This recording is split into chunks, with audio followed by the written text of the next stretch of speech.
Saya kira dalam debat dengan mengapul itu, dia juga menggunakan ayat ini untuk menentang limited atonement.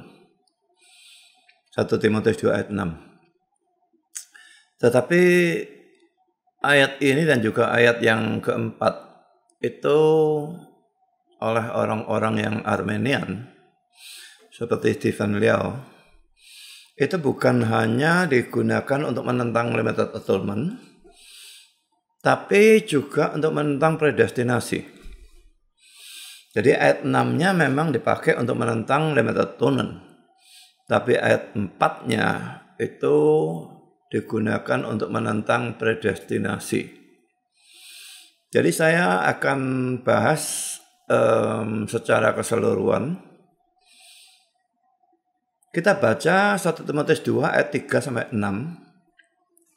Itulah yang baik dan yang berkenan kepada Allah Juru Selamat kita, yang menghendaki supaya semua orang diselamatkan dan memperoleh pengetahuan akan kebenaran.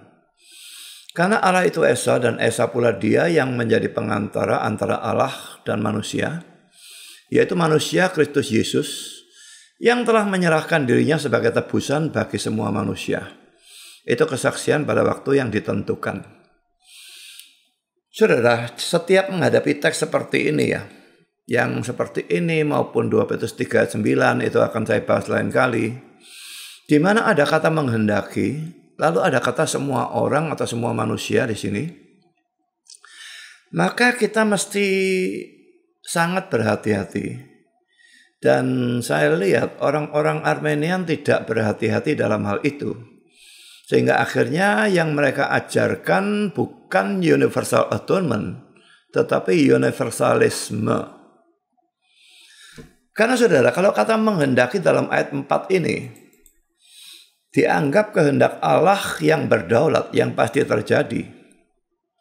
Lalu kata semua orang atau semua manusia ini dimutlakkan. Maka ayat 4 itu jelas sudah menjadi universalisme. Kehendaknya mutlak, tidak terjadi. Semua orang dimutlakkan. Jadi Allah menghendaki semua orang mutlak diselamatkan. Nah, jadi universalisme, saudara. Jadi saudara, kita mesti memikirkan menghendaki atau kehendak Allah itu ada beberapa kemungkinan arti.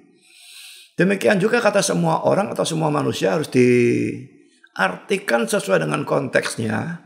Bukan semua dipukul rata semua orang di dunia tanpa kecuali mulai Adam sampai orang yang terakhir dilahirkan atau dikandung sebelum Yesus datang kedua kalinya. Tidak bisa diartikan semua seperti itu. Dalam khotbah saya yang lalu saya kira saya sudah menunjukkan semua orang diambil dalam konkordansi. Sangat jarang saudara ya. Kata semua orang itu betul-betul mutlak. Berarti seadanya orang di dunia tanpa kecuali. Sekarang saudara, mari kita melihat penafsiran dari Adam Clarke yang adalah seorang Armenian. Dan saya menunjukkan ini untuk menunjukkan kepada saudara ya. Dia tidak berhati-hati, ini membuat dia akhirnya mengajarkan sebetulnya universalisme dan bukan universal atonement. Ini tafsiran Adam Clarke tentang 1 Timotius 2 ayat 4. Ya, ayat 4 yang menghendaki supaya semua orang diselamatkan dan sebagainya ya.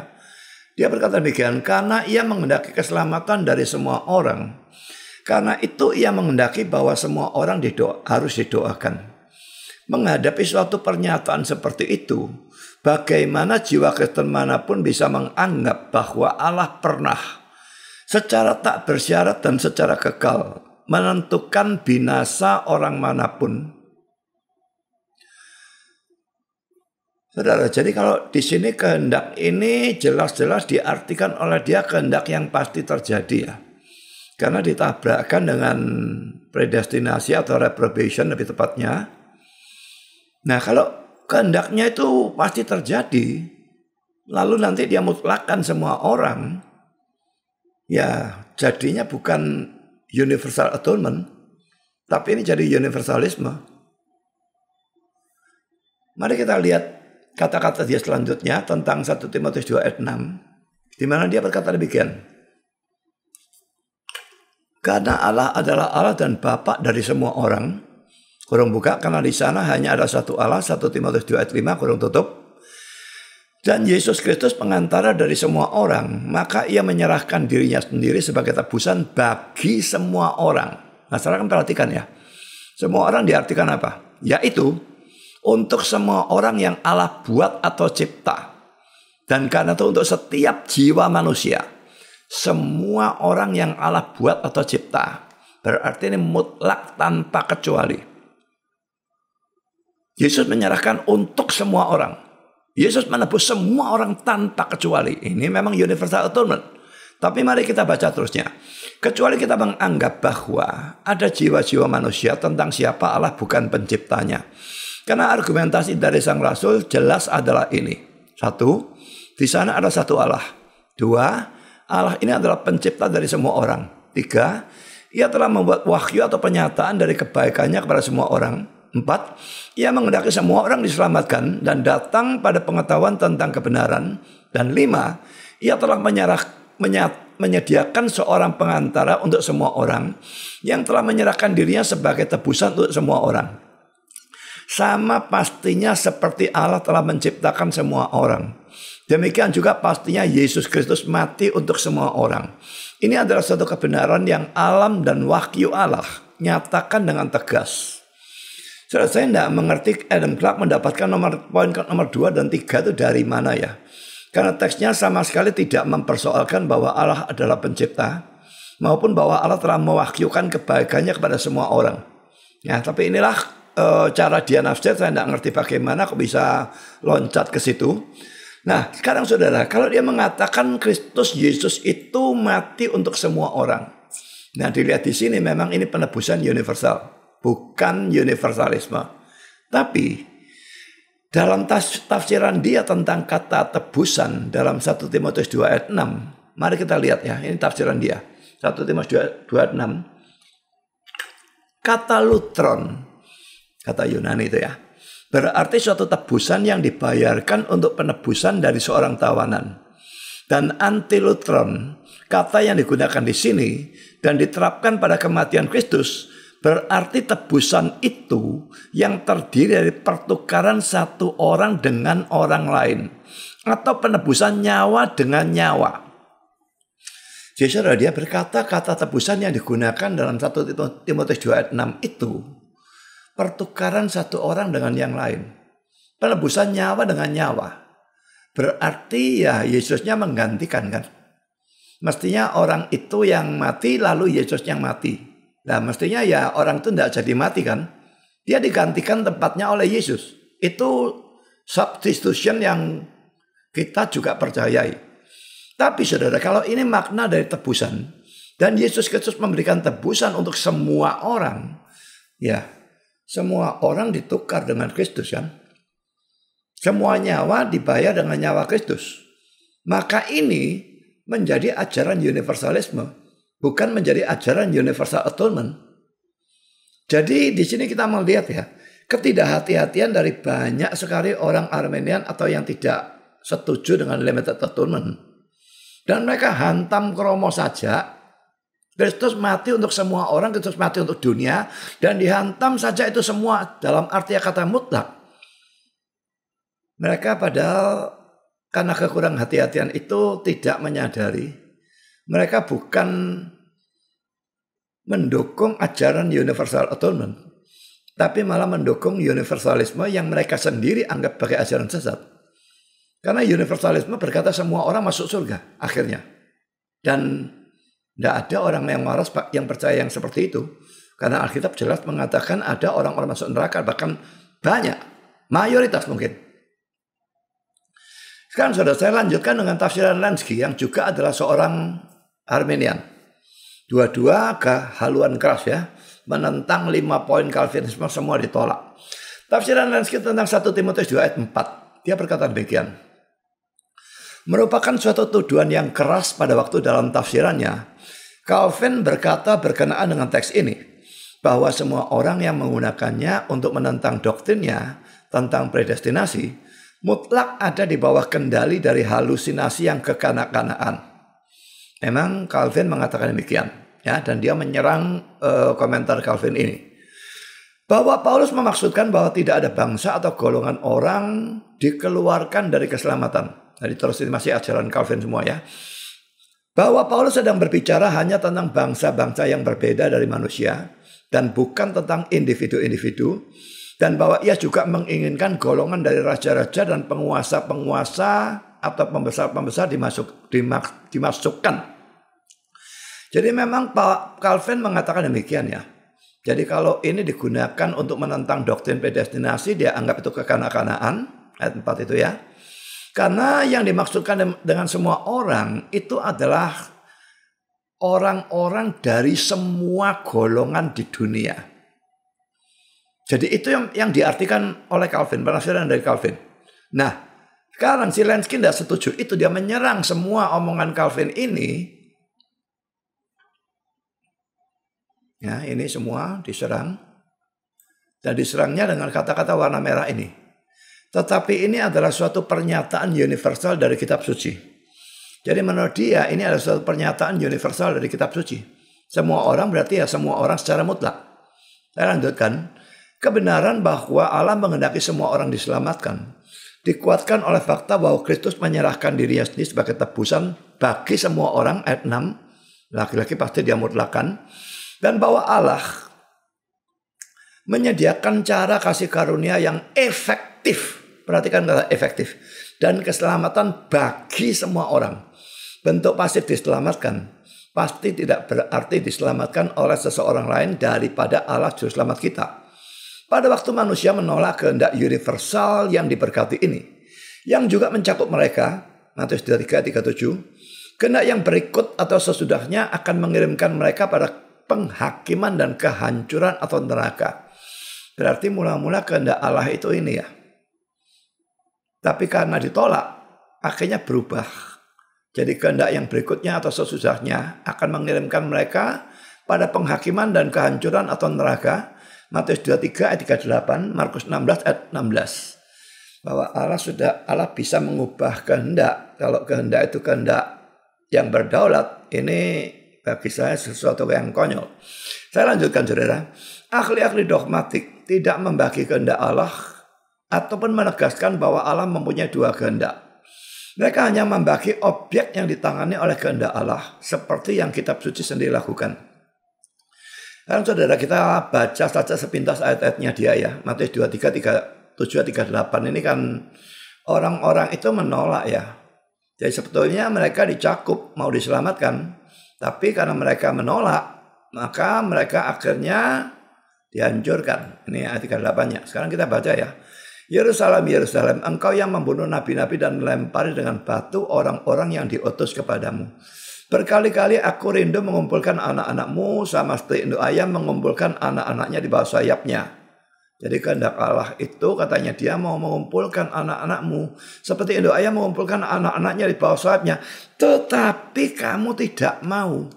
Nah, gara-gara mereka tidak mau, mereka menolak. Lalu terjadi ayat 38. Lihatlah rumahmu ini akan ditinggalkan dan menjadi sunyi. Dan dia juga menggunakan Markus 16 ayat 16. Tapi bagi saya ayat ini tidak bukan asli ya. Tapi bagaimanapun dia kelihatannya menganggap asli. Siapa yang percaya dan dibaptis akan diselamatkan. Tapi siapa tidak percaya akan dihukum. Kan sudah saya berikan catatan ya. Saya menganggap bahwa Lenski tidak menjawab argumentasi Calvin. Calvin punya dasar, nanti kita akan lihat ya. Calvin mengatakan bahwa teks ini bukan berbicara tentang individu-individu. Tapi tentang golongan-golongan manusia. Bagian yang saya beri garis bawah tunggal.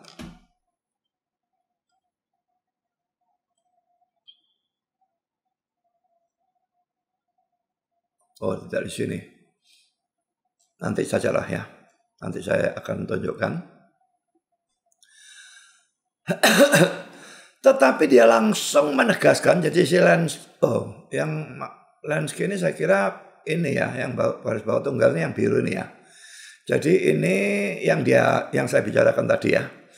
Jadi saya menganggap Lenski tidak menjawab. Ya. Argumentasi Calvin itu yang saya berikan garis bawah tunggal. Tidak dijawab. Tapi dia langsung menegaskan. Dan dia menegaskannya tanpa argumentasi. Bahwa ini adalah suatu pernyataan yang sifatnya universal. Nah ini yang warna merah ini ya. Jadi yang biru itu kan argumentasinya Calvin. Dan argumentasi itu ada dasarnya, nanti kita akan lihat. Tapi dia bantah tanpa dasar. Enggak, ini pernyataan yang universal. Berarti semua manusia mutlak.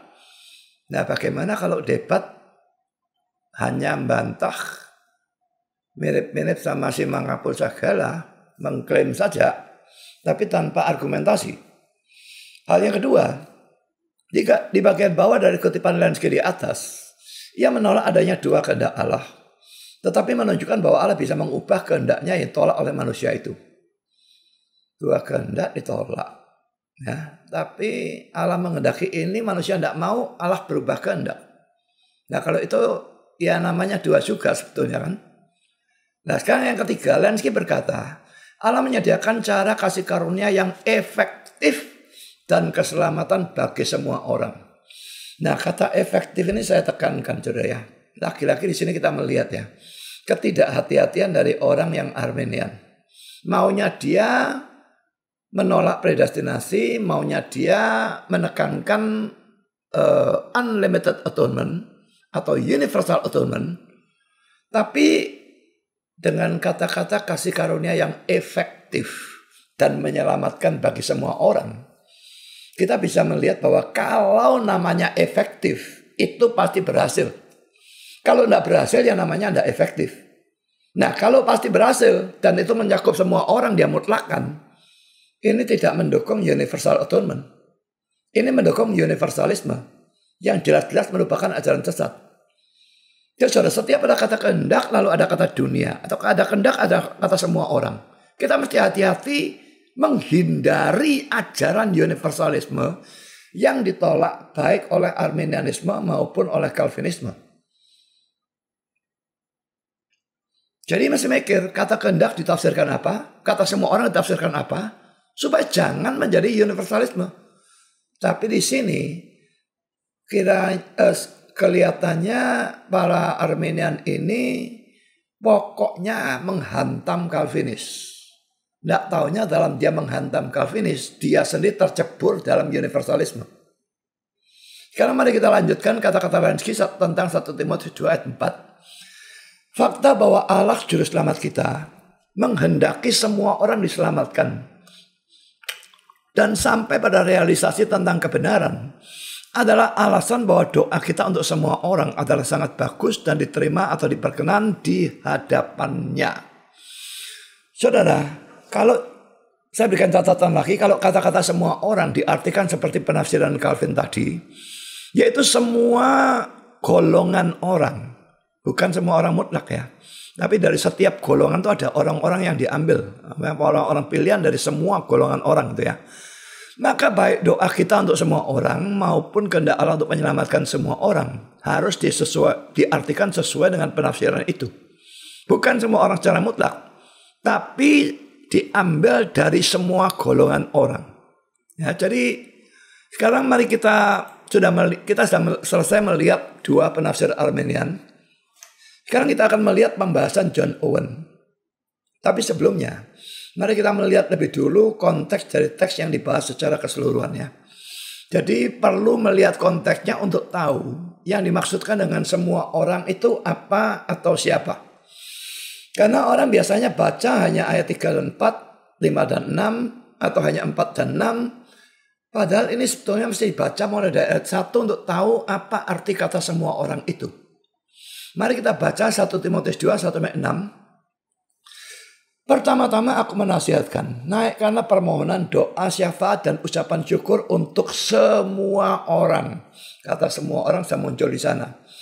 Tapi lalu ditambahi, semua orang ini tunjukkan untuk raja-raja dan untuk semua pembesar. Agar kita dapat hidup tenang dan tentram dalam segala kesalehan dan kehormatan. Itulah yang baik dan yang berkenan kepada Allah Juru Selamat kita. Yang menghendaki supaya, nah semua orang muncul lagi. Semua orang diselamatkan dan memperoleh pengetahuan akan kebenaran. Karena Allah itu Esa dan Esa pula dia yang menjadi pengantara antara Allah dan manusia. Yaitu manusia Kristus Yesus. Yang telah menyerahkan dirinya sebagai tebusan bagi semua manusia. Itu kesaksian pada waktu yang ditentukan. Ya saudara, semua orang muncul dalam ayat 1, semua orang lagi muncul dalam ayat 4, lalu semua manusia muncul dalam ayat 6. Sebetulnya semua manusia dalam ayat 6 itu cuma kata semua, ya, tidak ada kata manusianya. Tapi ya tidak ada masalah tambah dengan kata manusia, tambah kata orang. Jadi sebetulnya 3 kali keluar, 1, 4, dan 6. Dan menurut saya artinya harus sama. Padahal ayat 1 ini untuk raja-raja, untuk semua pembesar.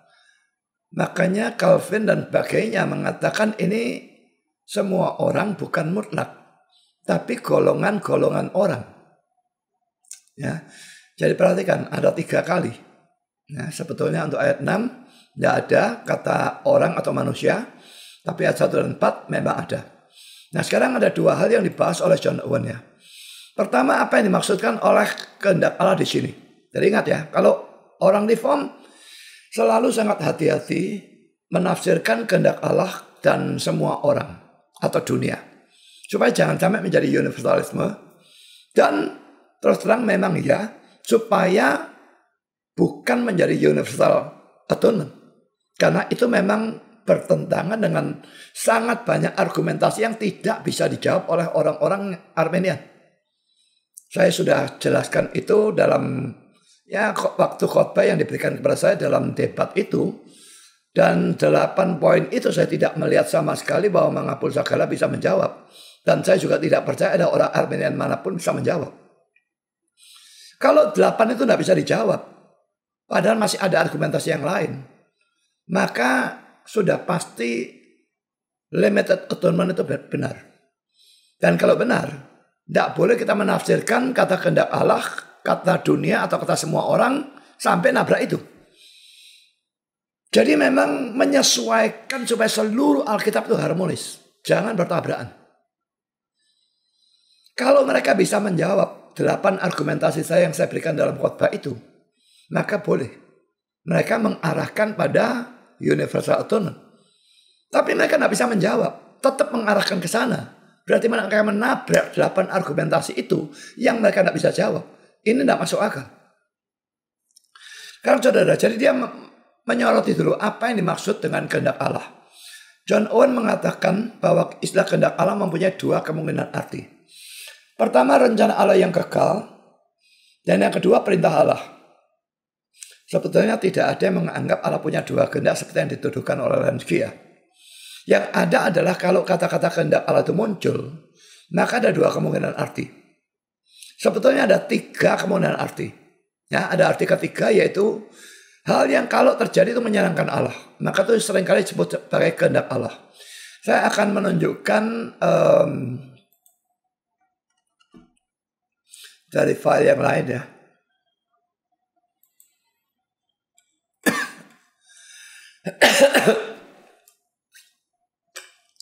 Tiga arti kehendak Allah ya. Sudah, kalau kita melihat ayat yang menggunakan kata kehendak Allah, maka perlu diingat istilah kehendak Allah bisa mempunyai beberapa kemungkinan arti. Pertama, kehendak Allah yang menuju pada rencana kekalnya atau ketetapannya yang telah dia tetapkan dalam kekalan. Dan kehendak ini pasti terlaksana. Tidak mungkin digagalkan oleh apapun atau oleh siapapun. Ini terlihat dari banyak ayat. Ya, saya berikan 5 teks di sini. Saya kira saya tidak perlu bacakan semua. Saya bacakan satu saja yang sangat menyolok. Ayub 42 ayat 1 dan 2. Maka jawab Ayub kepada Tuhan, aku tahu bahwa engkau sanggup melakukan segala sesuatu. Dan tidak ada rencanamu yang gagal. Ini eksplisit. Jadi pada ayat 2a, engkau sanggup melakukan segala sesuatu, itu menunjukkan kemahakuasaan dia. Karena dia maha kuasa, maka rencana dia tidak mungkin gagal. Mengapa kita sebagai manusia seringkali gagal rencananya? Karena kita tidak maha kuasa. Terbentur oleh halangan-halangan tertentu, akhirnya rencana kita gagal. Tapi Allah itu maha kuasa, bagaimana bisa dia rencananya gagal? Itu sama sekali tidak masuk akal. Ya, jadi ini arti pertama, menunjuk pada rencana kekal Allah dan yang itu pasti terjadi. Sekarang ada arti yang kedua, kehendak Allah menuju pada prinsip-prinsip kehidupan yang dia berikan kepada manusia. Dan ini mencakup baik perintah-perintah maupun larangan-larangan dari Allah untuk manusia.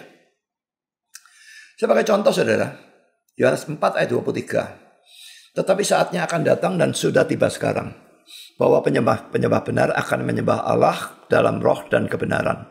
Sebab Bapa menghendaki penyembah demikian.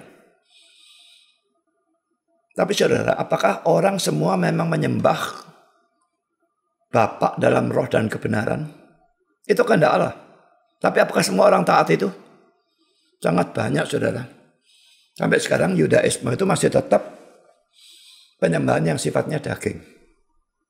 Demikian juga banyak agama-agama lain yang menyembah Allah bersifat dengan penyembahan yang sifatnya daging. Ada jam doa, ada kiblat. Perjanjian lama seperti itu. Sifatnya daging. Tapi dalam zaman perjanjian baru, Allah menghendaki penyembah demikian. Yang menyembah Bapa dalam roh dan kebenaran.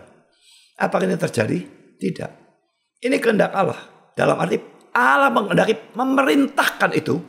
Tapi manusia bisa tidak nurut. Bisa tidak terjadi. Banyak tidak terjadi karena ketidaktaatan kita. Mari kita lihat 1 Korintus 14 ayat 33. Sebab Allah tidak menghendaki kekacauan, tetapi damai sejahtera. Soalnya ini dalam konteks bahasa roh dan nubuat ya. Makanya disuruh maksimum 2 atau 3 orang. Dan harus bergiliran. Dan kalau bahasa roh harus ada yang menafsirkan. Alasan dari semua perintah itu adalah karena Tuhan tidak menghendaki kekacauan dalam suatu kebaktian atau persekutuan. Dalam ibadah. Kalau semua bahasa roh, kacau balau. Kalau semua nubuat, kacau balau. Nah Allah tidak menghendaki kacauan, dia menghendaki damai sejahtera dalam kebaktian. Ini perintah dia. Kebaktian harus diatur sehingga teratur, bukannya kacau. Inilah yang sering tidak terjadi. Karena mungkin pendeta yang tidak tegas. Dan jemaat yang memang ya tidak tahu bagaimana maunya. Tidak merasakan perlu menghormati Allah. Bahwa anak yang anaknya berdiri, anaknya lari-lari, rame rebut-rebut dan sebagainya. Didiamkan saja. Jadi akhirnya kehendak Allah bahwa dalam ibadah terjadi damai sejahtera dan bukan kekacauan. Itu tidak terjadi karena manusianya tidak nurut. Jadi ini kehendak dalam arti yang kedua. Sekarang yang ketiga. Arti ketiga dari kehendak Allah itu kehendak Allah yang menunjuk pada hal yang menyenangkan Allah. Kalau hal itu terjadi. Nah saya katakan 1 Timotius 2 ini sebagai salah satu kemungkinan. Memang tidak semua orang setuju. 2 Petrus 3:9 itu ada yang juga mengambil arti itu. Arsipro sudah mengatakan itu. Yang mengakul pada waktu menggunakan videonya Arsipro dalam debat itu. Jadi memang memungkinkan diartikan seperti itu. Misalnya 1 Timotius 2, 3 dan 4 ini ya. Itulah yang baik dan yang berkenan kepada Allah Juru Selamat kita. Yang menghendaki. Supaya semua orang diselamatkan dan memperoleh pengetahuan akan kebenaran. Mari kita lihat ayat 4 ini dan terjemahan Alkitab bahasa Inggris ya. Ini menghendaki supaya semua orang diselamatkan. Menghendaki. NASB, who desires. Yang menginginkan ya. Telo. To will, menghendaki. Tapi bisa diartikan wish ya. Nah ini desire juga RSV. Wants. Who will. Ya, desires. Jadi saudara, ada yang will, ada yang desires, menghendaki, menginginkan. Wants ini juga menginginkan. Jelas bahwa memang bisa diartikan menginginkan di sini. Nah, kehendak Allah yang ini juga sering tidak terjadi. Nah, saudara, mungkin saudara tidak setuju ada pembedaan kehendak Allah. Arti-artinya nih ya. Tapi ingat ya, sama seperti hukum Taurat itu juga dibedakan artinya. Bisa yang sifatnya moral, bisa yang sifatnya seremonial. Padahal istilah yang digunakan hanya sekedar hukum Taurat. Misalnya dalam Matius 5, 17-19 dikontraskan dengan Efesus 2 ayat 15. Hanya tulis kehendak Allah. Tapi artinya harus dibedakan. Kalau tidak, terjadi kontradiksi. Jadi harus membedakan itu supaya tidak kontradiksi. Dalam 5 teks yang baru saya sebutkan, terlihat dengan sangat jelas bahwa kehendak Allah pasti terjadi atau tidak mungkin gagal. Ya ini tadi ya, saya tidak baca semua ya. Kalau ini dianggap membicarakan kehendak Allah yang sama dengan yang dibicarakan dalam ayat-ayat ini, lalu apalagi semua orangnya, semua manusianya dimutlakan, maka ini jadi universalisme.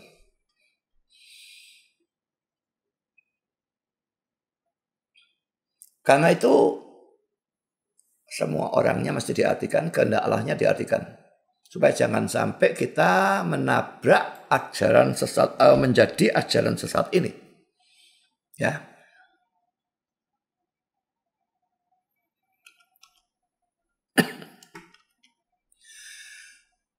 Sekarang kita kembali kepada file yang tadi ya. Jadi kehendak Allah sebetulnya ada 3. Owen di sini memang menyebutkan cuma 2, tapi saya kira di bagian lain dia juga menyebutkan yang ketiga ya. Jadi ada 3. Pertama rencana kekal, itu pasti terjadi. Kedua perintah atau larangan, ini bisa dilanggar. Ketiga halnya menyenangkan Allah kalau terjadi, ini bisa juga tidak terjadi. Nah, kalau dari arti-arti di atas itu kita mengambil arti yang kedua, perintah Allah. Maka arti dari ayat ini adalah sebagai berikut. Allah memerintahkan semua manusia untuk menggunakan cara-cara dengan mana mereka bisa mendapatkan keselamatan. Nah, kalau memang mau seperti itu, maka ayat ini menjadi sama seperti Kisah Rasul 17 ayat 30. Dengan tidak memandang lagi zaman kebodohan, maka sekarang Allah memberitakan kepada manusia bahwa di mana-mana semua mereka harus bertobat, berarti itu suatu perintah. Terjemahan King James, saya bacakan terjemahannya. Allah pura-pura tidak melihat zaman kebodohan ini, tetapi sekarang memerintahkan, commanded, memerintahkan semua orang di mana-mana untuk bertobat. Ya saudara, diartikan seperti itu tadi, maka artinya menjadi seperti Kisah Rasul 17 ayat yang ke-30. Nah, tapi John Owen sendiri tidak mengambil arti memerintahkan itu ya. Tapi dia mengambil arti pertama, yaitu rencana kekal dari Allah. Di mana kehendak Allah menunjuk pada rencana kekal dari Allah. Nah, dia punya alasan. Cuma alasannya ini saya agak tidak terlalu, ya bagi saya tidak terlalu kuat gitu ya. Dia mengatakan alasannya adalah kehendak Allah dalam 1 Timotius 2 ayat 4 itu merupakan dasar atau landasan dari doa kita dalam 1 Timotius 2 ayat 1 dan 2. Dan dia membandingkan dengan 1 Yohanes 5 ayat 14. Dan inilah keberanian percaya kita kepadanya, yaitu bahwa ia mengabulkan doa kita jikalau kita meminta sesuatu kepadanya menurut kehendaknya. Ya bagaimanapun dia punya landasan, sekalipun bagi saya tidak terlalu kuat. Dan kalau kita mengambil arti kedua ini mengikuti pandangan John Owen, sekalipun dia mengambil arti kehendak Allah dalam arti dekret Tuhan ya, pasti terjadi ya. Tapi tetap ayat ini tidak menjadi universalisme. Karena istilah semua orang diartikan sebagai orang-orang dari semua golongan manusia. Nanti kita akan melihat bagaimana kok semua orang diartikan seperti itu. Ya, tapi sekarang ini saya selesaikan urusan kehendak dulu. Nah, dalam urusan kehendak yang mana yang dimaksud? Saya sebetulnya lebih condong pada pandangan Calvin yang mengambil arti ketiga, di mana kehendak Allah itu diartikan sebagai sesuatu yang menyenangkan Allah kalau itu terjadi. Tadi kita sudah melihat ini, ya terjemahan bahasa Inggris menerjemahkan wish dan sebagainya, desire, ya desire bukan wish ya. Jadi itu menginginkan, ya. Nah kalau diambil arti ketiga ini seperti yang Calvin lakukan, maka jelas itu tidak bertentangan baik dengan predestinasi maupun limited atonement. Karena juga kata-kata semua manusia atau semua orang dalam ayat 1, 4, dan 6 diartikan secara sama. Yaitu orang-orang dari semua golongan. Nah sekarang saudara, kita sudah cukup membahas tentang kata kehendak. Entah mau ngambil yang mana seperti Owen atau seperti Calvin. Sekarang kita perlu juga membahas kata-kata semua orang diartikan bagaimana. Saudara, ini poin kedua. Semua orang atau semua manusia itu siapa dalam ayat ini? Jelas bahwa semua orang atau semua manusia di sini tidak berarti betul-betul semua orang secara mutlak. Semua dan setiap orang di seluruh dunia, mulai Adam sampai kiamat, tidak mungkin berarti demikian. Alasannya saudara, saya berikan banyak argumentasi ya. Pertama, Paulus sendiri menggunakan kata-kata semua orang itu dalam ayat 1. Dalam arti apa saudara? Nah makanya perlu lihat konteksnya. Ini mengapa tidak bisa mengatakan saya exegesis, karena saya melihat konteks yang dekat. Ya ini tidak lihat dari ayat jauh-jauh. Tadi bahas ayat 4 dan ayat 6. Kita lihat ayat 1 dan ayat 2. Ini konteks ya. Mari kita lihat ayatnya 1 dan 2. Pertama-tama aku menasihatkan. Naikkanlah permohonan, doa syafaat dan ucapan syukur untuk semua orang. Untuk raja-raja dan untuk semua pembesar. Agar kita dapat hidup tenang dan tentram dalam segala kesalahan dan kehormatan.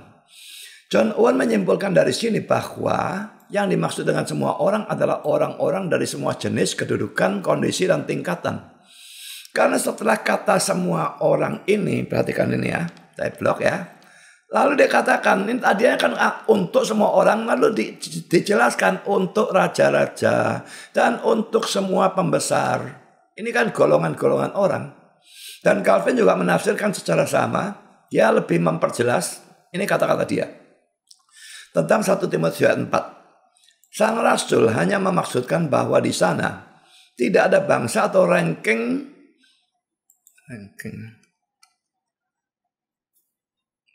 atau pangkat di dunia yang dikeluarkan dari keselamatan. Ya, misalnya pangkat raja semua masuk neraka, kan ada yang seperti itu ya. Karena Allah menginginkan supaya Injil diproklamirkan kepada semua orang tanpa kecuali. Kalau ini memang semua orang sedapat mungkin ya. Pemberitaan Injil memberikan kehidupan.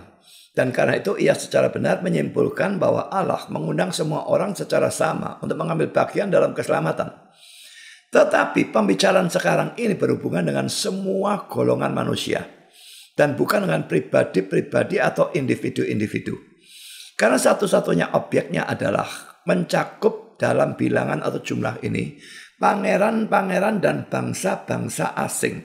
Ya, pangeran-pangeran bisa raja-raja ya.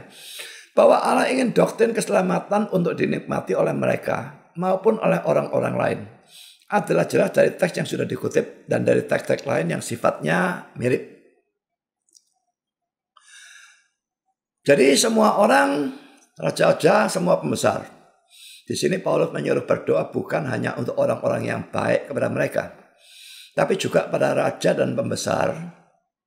Dan ingat ya, ini situasi zaman itu. Raja dan pembesar biasanya dibenci oleh orang Kristen. Karena golongan orang-orang ini menindas mereka. Romawi nekan mereka habis-habisan.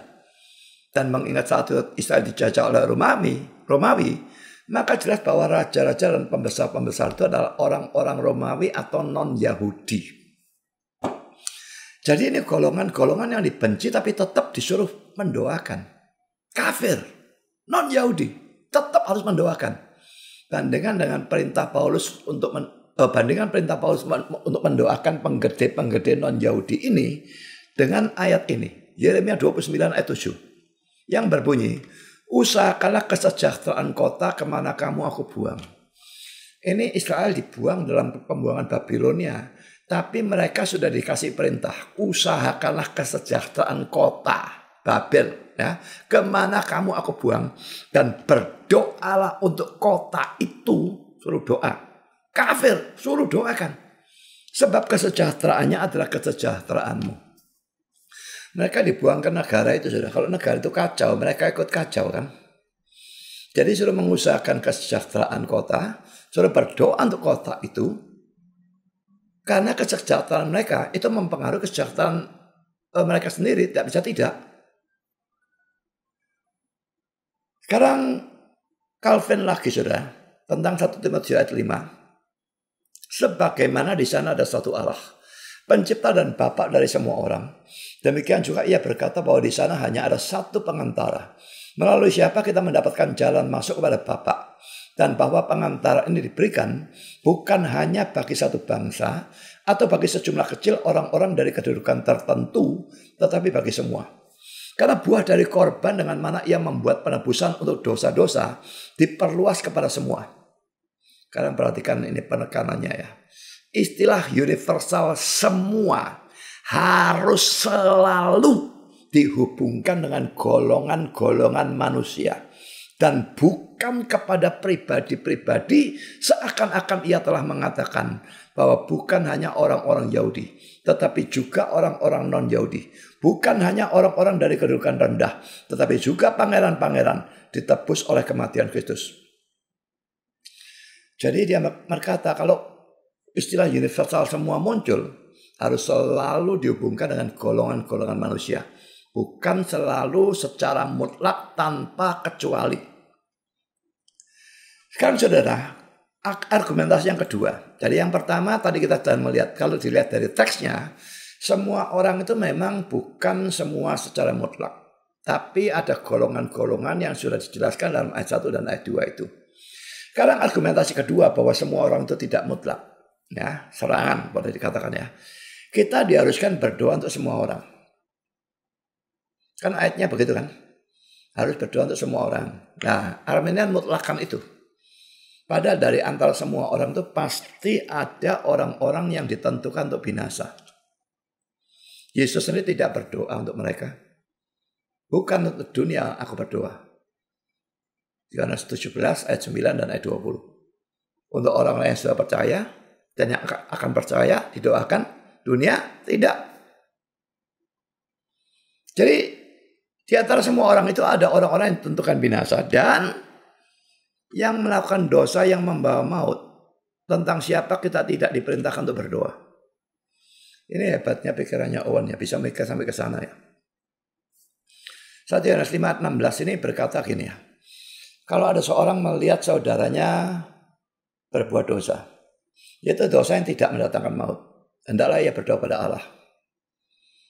Dan dia akan memberikan hidup kepadanya, yaitu mereka yang berbuat dosa yang tidak mendatangkan maut.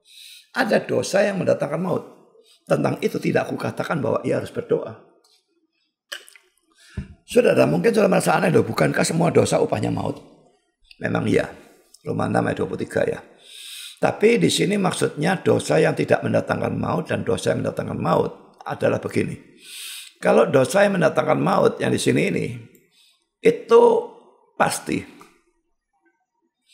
Tapi kalau dosa yang tidak mendatangkan maut, ini masih memungkinkan orangnya dipertobatkan, percaya kepada Kristus sehingga diampuni, akhirnya kan tidak mendatangkan maut, begitulah.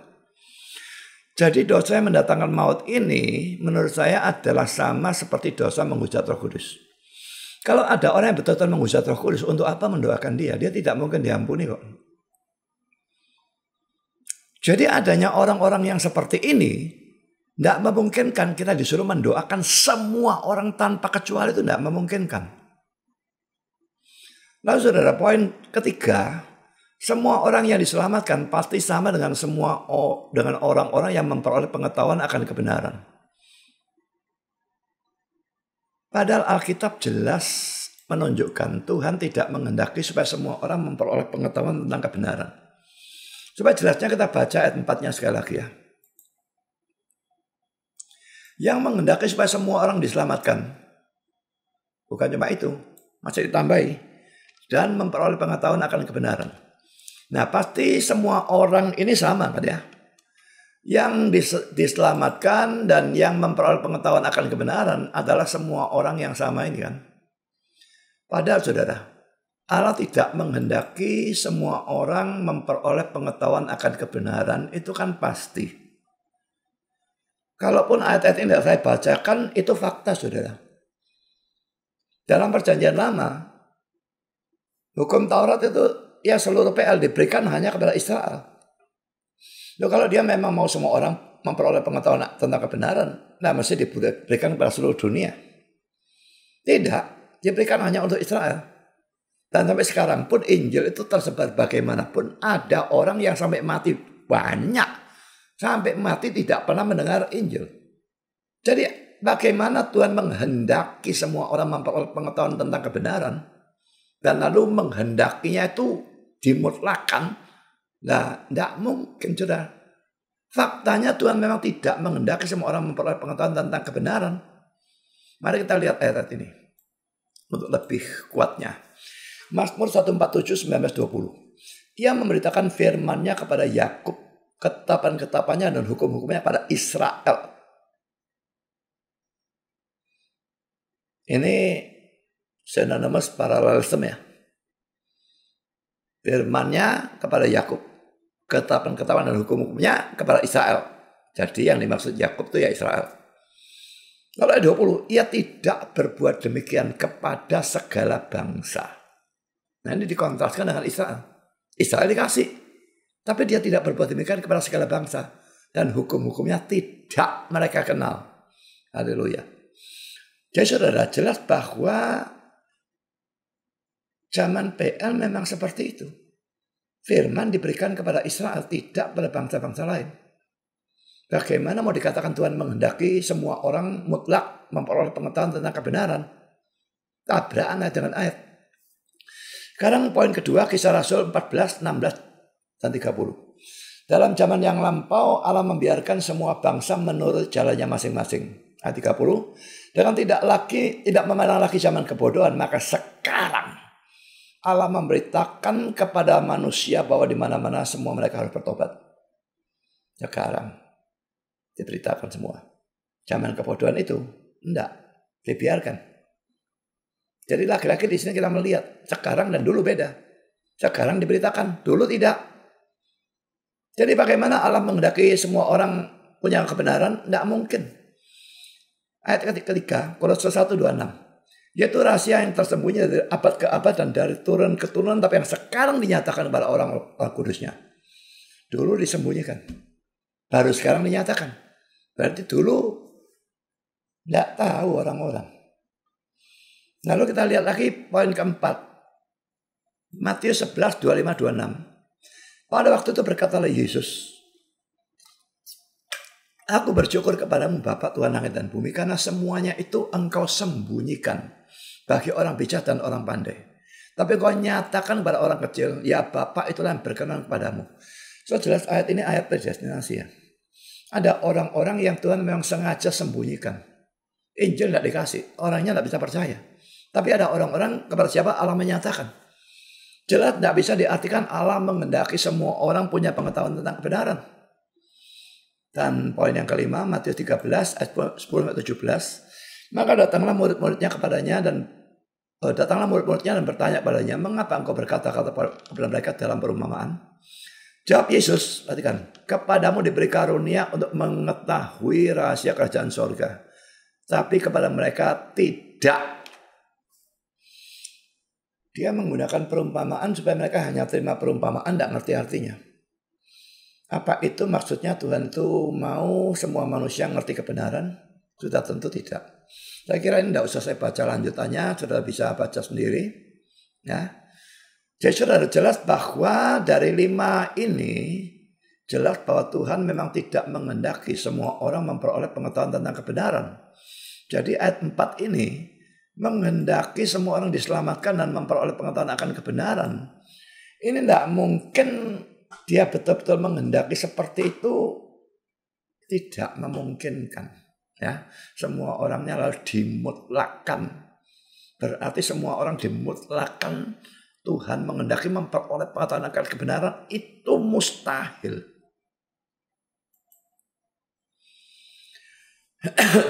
Sekarang saudara, Owen juga mengatakan bahwa semua orang atau semua manusia dalam 1 Timotius ayat 6 juga harus berarti sama dengan kata-kata semua orang dalam ayat 1b dan ayat 4. Dan saya setuju dengan itu. 3 kali kata semua orang keluar dalam konteks itu, mulai ayat 1-6, 1, 2, dan 1, 4, dan 6. Dan Owen lalu menyimpulkan bahwa semua manusia di sini harus diartikan sebagai semua orang pilihan dari semua jenis atau golongan. Dan ia membandingkan ini dengan Wahyu 5 ayat 9 yang dia katakan sebagai ayat penafsir dari 1 Timotius 2 ayat 6 ini. Mari kita lihat Wahyu 5 ayat 9. Dan mereka menyanyikan suatu nyanyian baru katanya. Engkau layak menerima gulungan kitab itu dan membuka meterai-meterainya. Karena engkau telah disembelih dan dengan darahmu engkau telah membeli mereka bagi Allah dari tiap-tiap suku dan bahasa dan kaum dan bangsa. Jadi mereka dibeli dengan darahmu, engkau telah membeli mereka bagi Allah. Dari tiap-tiap suku, berarti tiap suku ini diambil beberapa, suku ini diambil beberapa, bahasa ini diambil beberapa, bahasa ini diambil beberapa, kaum ini juga, bangsa ini juga. Jadi kelompok-kelompok diambil orang-orang tentu, itu yang dibeli dengan darah. Engkau telah disembelih dengan darahmu, engkau telah membeli mereka, itu. Jadi saudara, kalau kita mau mengambil tafsiran Owen, bahwa kehendak itu adalah dekret Allah yang tidak bisa tidak terlaksana, maka memang semua orang itu harus diartikan semua orang pilihan.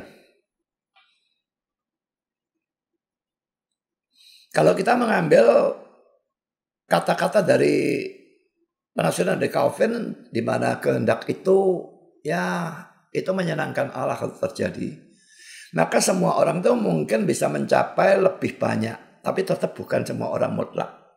Tapi lebih dari orang pilihan bisa. Tapi kan tidak terjadi. Karena itu cuma keinginan Allah, bisa tidak terjadi. Saudara, yang manapun dari tafsiran itu yang kita ambil, jelas bahwa ayat 6 ini tidak menentang limited atonement. Kata kehendak, kata semua orang ditafsirkan secara benar, tidak menentang limited atonement dan tidak mendukung universal atonement. Terlalu konyol sebetulnya ya. Semua orang diartikan betul-betul semua orang. Apalagi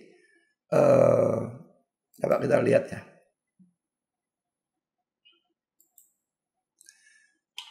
Naikkanlah permohonan, doa syafaat dan ucapan syukur untuk semua orang. Doa untuk semua orang itu diperintahkan ya di sini ya. Dinasihatkan atau diperintahkan. Sekarang kalau semua orang dimutlakkan mulai Adam sampai kiamat, kita bahkan suruh doakan untuk orang yang sudah mati bahkan. Bahkan kalaupun semua orang untuk orang yang hidup sekarang ini saja kan tidak masuk akal. Masa ada orang doakan seluruh dunia tanpa kecuali? Ya kalau mau doakan semua gitu saja. Tapi mau sebutkan satu-satu. Tidak memungkinkan. Juga orang-orang yang akan datang kita tidak mungkin mendoakan. Bagaimana mendoakan? 100 generasi di atasnya kita, setelah kita doakan? Ada. Tidak memungkinkan. Jadi semua orang terlihat dalam konteksnya saudara. Itu tidak bisa diartikan semua orang secara mutlak sebagaimana orang Arminianisme menafsirkan. Lihat konteksnya. Bukalah matamu. Mengapa segala yang menggunakan ini, ayat-ayat ini, Stephen dia menggunakan ayat-ayat ini. Dan saya percaya orang seperti pendeta Yusuf dan sebagainya ngawur saja menafsirkan kata-kata semua orang dan memutlakkan dengan gampangnya. Tanpa menyadari bahwa dimutlakan itu tafsirannya mustahil. Bahkan sangat bisa menghasilkan universalisme dan bukan universal atonement. Sampai di sini penjelasan ini moga-moga Bang Apul Sagala menonton dan bisa bertobat dan tidak bersikap tegar tengkuk. Dan moga-moga ada banyak orang Armenia juga bisa menonton ini dan juga disadarkan bahwa pandangan mereka itu betul-betul tidak masuk akal dan bertentangan dengan seadanya ayat, nabrak konteksnya dan sebagainya kalau mereka memutlakkan semua orang di tempat ini.